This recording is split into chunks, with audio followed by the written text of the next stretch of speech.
programme. I'm Lucy Gray. We start in Hawaii, where the governor is warning that the death toll is likely to rise still further following the wildfires on the island of Maui. 93 people are now known to have died as the inferno burnt most of the historic town of Lahaina to the ground. So far, only a tiny fraction of the worst-hit area has been searched for bodies. More than 2,200 structures, homes and businesses have been damaged or destroyed.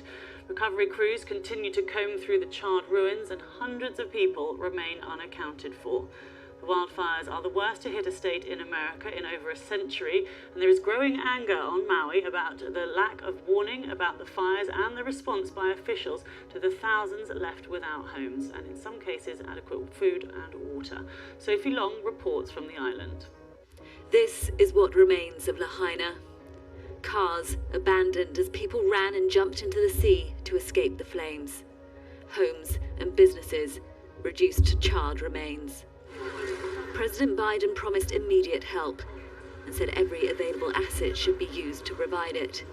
But days later, people here say it's not yet reaching those most in need. Just give the bag of ice away. And people like Felicia are desperately trying to get supplies into Lahaina themselves. I'm frustrated. People are hungry. We're all together. We're one family. We need to take care of each other. No one's feeding everyone. They're traumatized. They're upset. No one's giving hugs. Need mental help. What do you need from me? To hear people in the same pads since the fire on Thursday? Kids in the same diapers since Thursday? People without food. Like, they haven't drank since before the fire. What are we doing? Hundreds of thousands flock to Maui's stunning coastline every year, and thousands of jobs here are dependent on tourism. But the jarring contrast between those holidaying and those hurting is difficult to bear, with so many still unaccounted for. The same waters that our people just died in 3 days ago are the same waters the very next day these visitors, tourists were swimming in, and that says a lot about where their heart and mind is through all of this, and where our heart and mind is though. You don't see our people swimming, snorkeling, surfing. Nobody is having fun in tragedy and continuing their lives like nothing has happened. There is two Hawaiis right now. There is the Hawaii we're living in and the Hawaii they're living in, they're visiting in. As search and recovery teams continue their difficult task of sifting through the remains, people queue for hours to get back to what were their homes. Confusion is leading to frustration. 8:30 we went there, they said go to the other side. So we went to the other side, and same thing, there's like a line and it's not even moving, so we came back here. So we got here at 9:30 and it's 12:30 right now. And they're not telling us what to do. The cops are just going back and forth. But the authorities are asking for patience. We know we gotta go quick, but we gotta do it right. So when we pick up the remains and they fall apart, and so when you have 200 people running through the scene yesterday, and some of you, that's what you're stepping on. I don't know how much more you want me to describe it. That's what you're stepping on. Give us a little bit of time to contain that. Please. People already know this is the deadliest disaster in Hawaii's history, and the death toll is still climbing. Sophie Long, BBC News, Maui. The BBC has been speaking to the governor of Hawaii, Josh Green, and asked him about the lack of warning to residents of Lahaina about the approaching wildfires and what went wrong.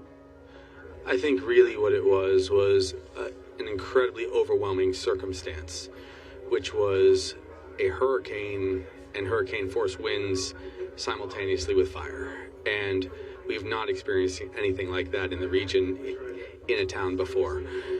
There was a lot of response going on amongst the firefighters all across the island. I think that was the greatest confounding issue. But my team is doing a thorough review. We've begun it with our Attorney General, and that's the important piece for us now. Of course, most of our efforts are going to be on recovery, finding a way to reunite families with either those that they've lost so that they have closure, or getting them housing and survival. These processes normally come much after an incident like this, but we're doing it in parallel because we want to be safer and learn right now. Well, While the authorities continue the difficult work of searching for and identifying the dead after the devastating fire in the town of Lahaina, some residents are taking relief efforts into their own hands, and John Sodworth went out with a group of volunteers taking relief supplies by boat. We're on board the Ocean Spirit, a boat owned by the Pacific Whale Foundation, a marine conservation charity. But today, the staff and volunteers on board are on a very different type of mission. If you have a look down here, these are full fuel cans. A lot of the people inside the disaster zone depend on generators for cooking. So this, of course, is a vital lifeline. And over here, something else badly needed, fresh drinking water. We can quite clearly see the town of Lahaina now, and what you can make out is the blackened landscape above the town where the grass was burning. And what happened with the hurricane blowing away off to the south, the pressure brought the wind over the top of the island, picking up speed on the way down the mountainside and then picking up sparks from that fire and bringing them directly into the town. It didn't stand a chance.